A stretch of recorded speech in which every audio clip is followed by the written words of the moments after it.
Zobaczcie, tam w oddali jest jeden, tu są kolejnych chyba dwóch. Good waves! Have a nice day, guys! Knock knock, who's there? Pretty as can be.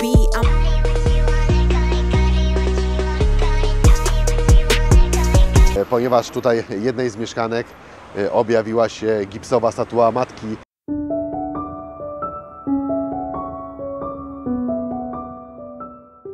Cześć, witam się z Wami kolejnego poranka. Pogoda trochę pokrzyżowała mi plany. Dzisiaj jest dosyć chłodno. Za chwilę znów ma padać deszcz. Wczoraj zwiedzałem, mimo tego, że więcej było deszczu jak słońca, ale ogólnie zobaczyłem dużo, więc na plus. Zmieniam plan. Miałem jechać do Erice, takiej miejscowości w górach. Miałem jechać do Trapani, miałem jechać do Scopello, San Vito Lo Capo, miałem zobaczyć taką plażę piękną. Natomiast no, nie będę jechał na plażę 2 godziny, żeby oglądać szarobury krajobraz. Trochę się mija to z celem. Może kiedyś jeszcze, jak tu będę, to nadrobię tutaj te miejscowości. O 10 ruszamy w stronę Catanii, ale po drodze jeszcze zajedziemy do Acireale, bo tam będzie festiwal. O 15:30 się zaczyna taki pokaz, parada taka tych figur takich alegoryczno-groteskowych, takich ogromnych, jak wczoraj Wam pokazywałem. To chyba Święta Agata była pod katedrą Palermo. Takie ogromne, kilkunastometrowe takie posągi na kołach. I to będzie właśnie jutro. Dzisiaj będzie ta parada, na którą chcę zdążyć. O 15:30, tak jak mówiłem Wam, zaczynać. Wczoraj naprawdę miałem takie apogeum choroby. Byłem totalnie wyczerpany. Nawet wczoraj zastanawiałem się, czy nie mam tej choroby wysokościowej, ponieważ to wszystko zaczęło się od Etny. Wjechałem na nieco ponad 2500 metrów i już wtedy tam nie mogłem oddychać. Każdy krok mi sprawiał trudność. Zresztą chyba nawet sami słyszeliście, że ten oddech był strasznie płytki. Generalnie miałem wszystkie te objawy choroby wysokościowej, więc albo ta choroba wysokościowa, albo po prostu mnie tak przewiało, przegrzmociło na tej Etnie, że po prostu się rozchorowałem. No nic, stawiam się na nogi, jest coraz lepiej i życzę sobie i Wam zdrówka.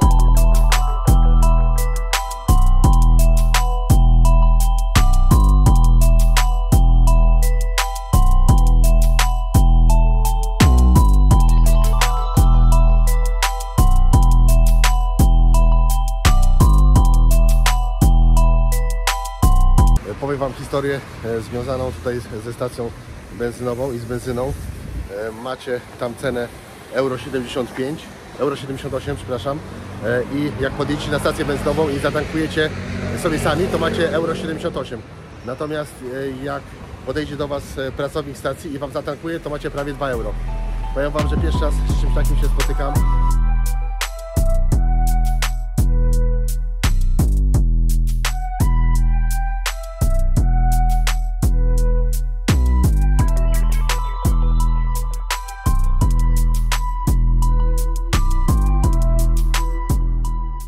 Dojechaliśmy do Cefalu. Jest to miasto położone około 70 km od Palermo, które leży, tak jak widzicie, z jednej strony w objęciach morza, z drugiej strony w objęciach gór. Swoją nazwę zawdzięcza greckiemu słowu kefele, co oznaczało przylądek. Spójrzcie, jakie dzisiaj jest morze wzburzone. Widać, że tutaj też wiatr nie odpuszcza i dmucha bardzo silnie. Najsławniejszymi plażami tutaj w okolicy są Eolo, Peter Pan i Kalura, a także Mazzaforno i Polina. Tak jak widzicie tam w oddali tą skałę, jest to wzgórze Rocca, tu leży historyczne centrum miasta, tak jak Wam mówiłem, między górami a morzem, i tutaj zostały odkryte ruiny świątyni Diany z V wieku przed naszą erą. Jest już godzina 12, więc czas zjeść jakieś śniadanie, wypić kawę, wzmocnić się i ruszyć dalej w podbój wyspy. Z ciekawostek, jakie mogę Wam opowiedzieć o mieście, to jest to, że do XIX wieku to miasteczko było mało znane i omijane przez podróżnych.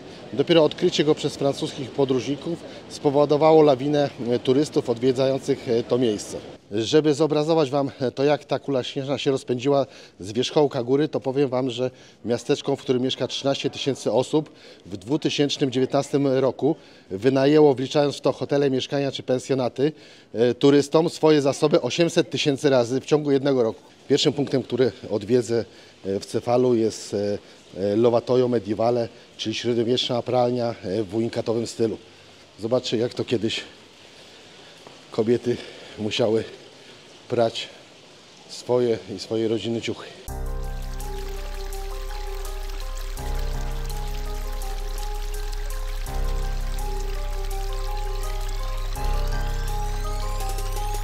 Dochodzimy do kolejnej atrakcji, do kolejnego punktu turystycznego na mapie tego miasta, czyli do bramy Porto Pescara.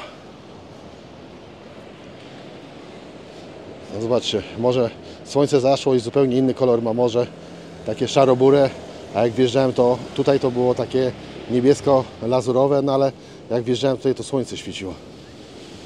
Zobaczcie, jakie fale są. A co ciekawe, na te fale czekają surferzy, których podobno tutaj jest bardzo dużo. O, nawet chyba tam w oddali widzę. Zaraz podejdę. Zobaczcie, tam w oddali jest jeden, tu są kolejnych chyba dwóch. Gdzieś jeszcze widziałem ich paru po tej stronie zatoki. I oni tak z samego rana wstają i czekają na tą swoją upragnioną falę. Co ciekawe, w kawiarni spotkałem dwie Szwedki, które tutaj robią materiał wideo o tych surferach. Same chyba surfują i pogadałem z nimi chwilę. Niebawem opublikują ten materiał. Wow, to ci dopiero fale. Powiem Wam, że aż strach nawet tam podchodzić bliżej, bo może nas zmyć. Zobaczcie, co się dzieje. Ja już chyba bym z tego nie wyszedł, jakby mnie zdjęła ta fala.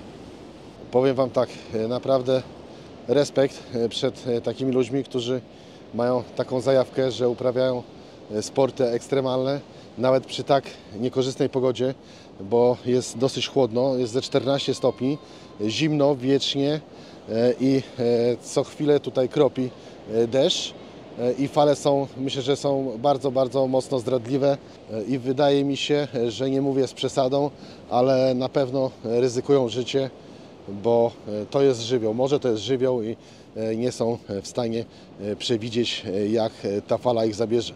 Wracając do dziewczyn, które nagrywają ten dokument o surferach, to powiem Wam, że szacunek dla dziewczyny, która nagrywa kamerą 6K Blackmagiciem, bo jest to dosyć wymagająca kamera. Sam mam taką kamerę, cały czas się uczę i myślę, że nie jestem jeszcze w stanie nagrać świetnego materiału tą kamerą. Jest to świetna kamera, moja wymarzona, natomiast, no tak jak mówię, no nie jest to proste, żeby ją opanować, ale jak już ją opanujesz, to efekty przyjdą same. A zajawka na tą kamerę wzięła się po obejrzeniu kilkunastu materiałów, które stworzył Michał Palikot. Obraz, który on wykreował, był dla mnie tak bajkowy, że zamarzyłem sobie, że też kiedyś może chociaż tak lekko go dogonię i przynajmniej podobny materiał uda mi się stworzyć. Póki co jestem jeszcze trochę daleko od tego celu, ale nie poddaję się, próbuję. Dodatkowo zdałem sobie sprawę, że sama kamera roboty nie zrobi. Trzeba być dobrym w postprodukcji, w color gradingu i to wszystko, te umiejętności z tych kilku elementów stworzą Ci dopiero obraz, który sobie wymarzysz. We Włoszech bardzo łatwo się zatracić w czasie. Tak jak teraz patrzę, jest godzina prawie 13. Ja mam lekko ponad 2 godziny do tej miejscowości Acireale, gdzie dzisiaj odbędzie się parada o 15:30, więc jeszcze jeden punkt odwiedzę. Będzie to bastion, tutaj taki obronny w Cefalu i zasuwam na ten festiwal. Jestem już przy tym bastionie Di Capo Marcia-Fava.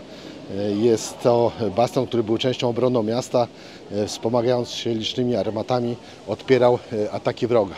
Chyba nie muszę Wam kolejny raz mówić, jak zburzone jest morze, Wyobraźcie sobie tych surferów, którzy... O, ten jak się rozdarł. Powiem wam, że co kraj to inna kultura. Nie wiadomo do kogo on się drze. Nic nie powie, tylko jakieś takie dziwne zwierzęce odgłosy. Wyobraźcie sobie te fale. Jak oni surfują na tak wzburzonym morzu? Ja stąd obserwuję to i dreszcze mnie przechodzą, a co dopiero być tam w środku. Tak prezentuje się od strony morza. Armat nie ma. Pousuwali. Z bastionu zrobił się teraz widokowy, gdzie turyści robią sobie pamiątkowe fotki i obserwują horyzont, co bardziej żądnie wrażeń. Schodzą tam na dół, stają na kamieniach, zdjęcia sobie robią. No, nie martwiąc się o to, że jak przyjdzie fala, to ich zdejmie w 3 sekundy. Ja już to przerobiłem w Portugalii. Był taki poranek, gdzie morze było też dosyć wzburzone. Stałem daleko od brzegu, kilka metrów, a jak przyszła duża fala, tak prawie mnie zabrało, a zmoczyło mnie do pasa. A ja stałem na brzegu. Notabene wtedy bałem się bardziej o sprzęt, że mi zamoknie albo że go stracę, niż o to, że mnie morze porwie w głąb swoich głębin. Zobaczcie, widać, że jest poza sezonem, bo większość sklepów i lokali usługowych wygląda właśnie tak. Pusto, ciemno i nikogo nie ma. Doszedłem już do katedry w Cefalu, katedry Świętego Wawrzyńca. Tak jak widzicie, jest to kościół z 2 charakterystycznymi wieżami, gdzie jedna symbolizuje władzę kościelną, a druga królewską. Kościół powstał na polecenie Rogera II w 1131 roku jako podziękowanie za ocalenie jego statku z wyprawy morskiej z Palermo do Salerno. To jest właśnie ten kościółek. To, co chciałem odwiedzić tutaj w Cefalu, to odwiedziłem tak na tyle szybko, na ile mogłem. Natomiast Wam jeszcze bym polecił odwiedzić Muzeum Mandraliska, w którym są kolekcje zbiorów, monet, mebli i książek oraz obrazów z dawnych średniowiecznych czasów. Dodatkowo fajnym miejscem do odwiedzenia jest położony 10 km od Cefalu Park Madonia plus ruiny klasztoru San Giorgio i sanktuarium Gibilmana. Żebym zapomniał, na wzgórzu jest do odwiedzenia zamek Castello della Rocca. Natomiast z tego co pamiętam, to trzeba byłoby tam się wspiąć. To też zajmuje trochę czasu, więc może kiedyś na spokojnie też ten punkt zahaczy. Nadajnik mi się rozładował, więc nie mogę użyć mikrofonu.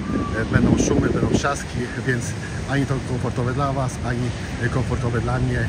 Podładuję podczas drogi i już w Acireale będę gotowy, żeby niwelować wszelki hałas. Good waves! Have a nice day, guys! I'm from Poland. Yeah. For you it's not cold, for us You are very brave. You are very brave. Thank you. Bye bye. Have a nice day. Knock knock, who's there? Pretty as can be. I'ma make your heart leap while I'm making it bleed. Got a spell that I cast, gonna put you underneath. Take a look into my eyes, got you falling in deep. I'm a heartbreaker, a name taker. I'm a storm chaser, a ringleader. I said welcome to the show, it's about to get crazy. Won't believe your eyes, yeah, I know I'm amazing. Got that bite and got that bark too. Got that spike. Jestem już w Acireale. Po drodze kupiłem bilety na ten festiwal i zmierzamy bezpośrednio już na tą paradę. Powoli tracę głos, ale mam nadzieję, że jeszcze na dzisiaj mi go starczy. Te gardło, kaszel mnie wykańczy. Opowiem Wam jeszcze jedną taką historię, którą zapomniałem Wam powiedzieć, opuszczając Palermo, ponieważ zdając mieszkanie tej pośredniczce, przyznałem jej się, że ukruszyła mi się trochę szklanka, no i chciałem pokryć te koszty. Jeżeli będę musiał, to oczywiście zapłacę jej za tą szklankę. Myślałem, że podejdzie do tematu lajtowo i powie, nie ma sprawy, mamy zapasowe szklanki albo coś w tym stylu, jakoś tak ładnie zakończy sprawę. Ale ona postanowiła zagrać inaczej. Krzyknęła mi za tą szklankę prawie 100 zł. No ja trochę się zdziwiłem, powiedziałem jej, żeby sobie delikatnie mówiąc przyłożyła kompres do głowy, bo nie będę płacił 100 zł za jedną szklankę. No i z tych 20 paru euro zbiliśmy na 10 euro, ale no wiecie, mogłem się nie przyznawać, nie być uczciwym i zostawić tutaj jak jest i myślę, że dla nich to jest żaden koszt, żeby sobie dokupić taką jedną szklankę. Kosztowało mi to 10 euro. Wiecie, ja nie zbiedniałem, ona się nie wzbogaciła, a niesmak pozostał i mam takie mieszane odczucia o zarządzaniu tym obiektem. Natomiast obiekt jako obiekt sam naprawdę rewelacyjny, genialny, mogę śmiało polecić. Natomiast mówię, no, trzeba uważać na to, co jest w środku i brać pod uwagę, że byle głupią rzecz jak się zniszczy, to trzeba liczyć się ze słonymi kosztami. Gonię właśnie te platformy alegoryczno-groteskowe. Nie wiem, już ten pochód, ta parada się zaczęła, natomiast spóźniłem się kilka minut, więc pewnie trzeba ich tam wyprzedzić, żeby podziwiać je w pełnej okazałości. Dwa słowa o tym miasteczku i o tym festiwalu. Asireale jest to miasto, które powstało na skałach wulkanicznych, które ma dostęp do morza. Rzadko tu dzień kończy się wcześnie, życie nocne trwa tutaj do białego rana. W tym roku karnawał zaczyna się w sobotę 15 lutego i trwa do 4 marca. Za dwójkę osób dorosłych i dzieci do lat 18 koszt takiego wejścia to jest jakieś 24 euro. Głównym gwoździem programu jest pokaz i parada tych alegoryczno-groteskowych platform, które są odzwierciedleniem kreatywności i wyobraźni lokalnych artystów. Zobaczcie, jak dzieciaki są poubierane w różne takie stroje z bajek. Bardzo fajnie jest, nie jest za bardzo tłoczno. Spodziewałem się tutaj jakichś niewyobrażalnych tłumów, a jest naprawdę fajnie, luźno. Swobodnie można spacerować i podziwiać platformy i stoiska, które są wszędzie dookoła. Włącznie z panem Nutellą. Nie zazdroszczę tym mieszkańcom. Zobaczcie, jaki głosik tu jest. Jaki huk tutaj jest tego gościa, który opowiada coś o tym festiwalu. Buongiorno, Louis. Buongiorno. Zobaczcie, jak ludzie są poprzebierani. Myślałem, że tylko dzieciaki tutaj uczestniczą w takiej kostiumowej przebierance, ale myliłem się, bo widzę, że też dorośli puszczają swoje wodze fantazji. Jak zapomnieliście stroju, to nic straconego. Zawsze możecie się tutaj ubrać u lokalnych sprzedawców. Zobaczcie, jakie przysmaki sprzedają. Nawet świnka Pepa zgłodniała. You look great! Widzicie tą po lewej rodzinkę? Rodzinka Adamsów. Jeśli chodzi o historię odnoszącą się do tych platform, wszystko zaczęło się w 1880 roku, kiedy to zbudowano pierwszą taką konstrukcję z papieru. W tej chwili platformy są bardziej nowoczesne, zbudowane z ruchomych elementów i są naszpikowane całą masą elektrycznych i LEDowych komponentów. Wydaje mi się, że ta platforma przystanęła, dlatego że będzie się za chwilę rozkładać i poruszać, być może w takt jakiejś muzyki. Ta platforma jest raczej zbudowana z jakichś plastikowych elementów, ale wiele z nich jest zbudowane z kwiatów, głównie pelargonii i owoców cytrusowych, takich jak pomarańcze i cytryny, co bez wątpienia czuć w całym mieście. Zobaczcie, jaki tutaj mają mikser do dźwięków, tu są światła i na pewno ta platforma będzie niedługo tańczyć. Zapomniałem Wam dodać, że każda z platform rywalizuje ze sobą i konkuruje w wyścigu o nagrodę i należne zaszczyty.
Próbowałem dronem polecieć, ale niestety sygnał był za słaby, tylko 8 satelit było, więc 99%, że ten dron by spadł, albo bym zgubił nad nim kontrolę.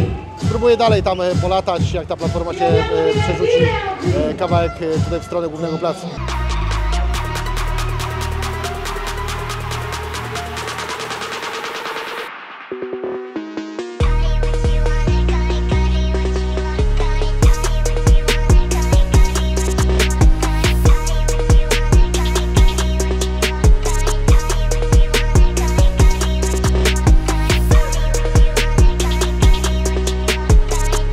Cała platforma się rozkłada. Mamy DJ i cała kupa ludzi, którzy czekają na kolejny występ. Już jest trochę później, więc, że tak powiem, mieszkańców przybyło.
Ten czas na festiwalu tak szybko ucieka, że nawet nie wiem kiedy trzasnęło 2,5 godziny, ale przez to, że mam znowu gorączkę i się źle czuję, zawijam się na chatę. Nie wiem, czy dzisiaj znowu pójdę na ten market.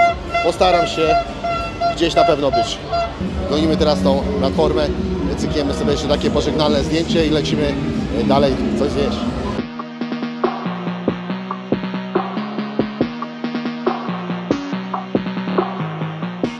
Naprzeciwko wejścia do Asireale, do miasteczka, macie takie zagłębie street foodów. Z tego co pamiętam, to ktoś w internecie polecał ten Turi Bar, właśnie ten tutaj przed nami. Próbujemy cheeseburgerów normalnych, z normalnego mięsa, nie z konia. Knock knock, who's there? Pretty as can be. I'ma make your heart leap while I'm making it bleed. Got a spell that I cast, gonna put you underneath. Take a look into my eyes, got you falling in deep. I'm a heartbreaker, a name taker. Witam się z Wami, kochani, kolejnego dnia. Jest to przedostatni dzień mojej podróży po Sycylii. Jestem w tej chwili przy najwyższym sanktuarium w tym mieście. Mierzy ona 80 metrów wysokości i 80 metrów szerokości. Tak jak widzicie, w tej chwili jest zamknięte. Było od rana czynne chyba do 12, a teraz dopiero będzie czynne gdzieś od wpół do 4 do jakichś godzin wieczornych, 18-19. No, trzeba się przyzwyczaić, że tutaj cały dzień są otwarte te obiekty, tylko mają wyznaczone swoje godziny. Spróbuję zaraz podnieść drona, może nie wszystko stracone i coś ciekawego uda się nagrać, jakiś może fajny widok z góry. Z ciekawostek mogę Wam powiedzieć, że budowa tej świątyni trwała 28 lat i zakończyła się dopiero w 1994 roku. A co ciekawego, to powiem Wam, że te Sanctuario della Madonna della Crime powstało z tak zwanej inicjatywy objawienia, ponieważ tutaj jednej z mieszkanek objawiła się gipsowa statua matki, nie Matki Boskiej, tylko Madonny i ten fakt tutaj przyczynił się do tego, że powstała ta świątynia, żeby upamiętnić to wydarzenie. Syrakuzy jest to miasto, którego ziemię zasiedlili jako pierwsi Fenicjanie, jednakże to Grecy z Koryntu rozwinęli tę osadę i wprowadzili ją w lata świetności.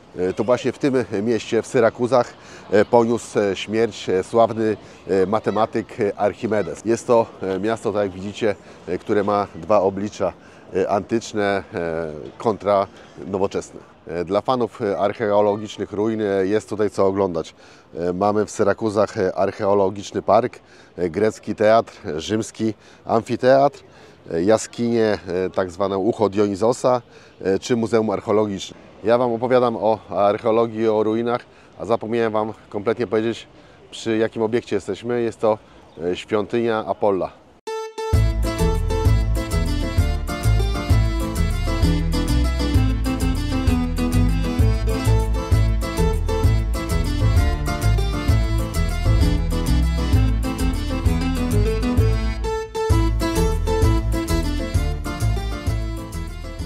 Jadąc tutaj od posągu Archimedesa, napotykamy na przepiękny taras widokowy, tuż obok mitycznego źródła słodkiej wody Fonte Aretus. W oddali widzimy jakiegoś rybaka, który się wybiera w morze. Obok ludzie spacerują, a po środku mamy te mityczne źródło. Według legendy nimfa Aretusa, chcąc uciec przed bogiem rzek Alfejosem, wskoczyła do morza i wypłynęła w okolicach wyspy Oritiga. A tam bogini Artemida zmieniła ją w źródło słodkiej wody. I to właśnie jest to źródło. Jestem w lokalu, gdzie bestsellerem są metrowe deski z owocami morza za około 100 zł. Patrzcie, tutaj przy każdym stoliku każdy z klientów ma taką deskę. Dzisiaj dzień stracony, miałem dzisiaj w ogóle nie wychodzić, ale po południu jakoś tak się zawziąłem i przyjechałem tutaj do Syrakus, zobaczyć jak wygląda to miasteczko. No niestety, jak Wam mówiłem, choroba mnie zdjęła z planszy i ledwo żyję. Za dużo to już chyba dzisiaj nagrywam, tak mi się wydaje, i lecę powoli do domu, bo jutro mam lot, a mam problemy duże ze zdrowiem.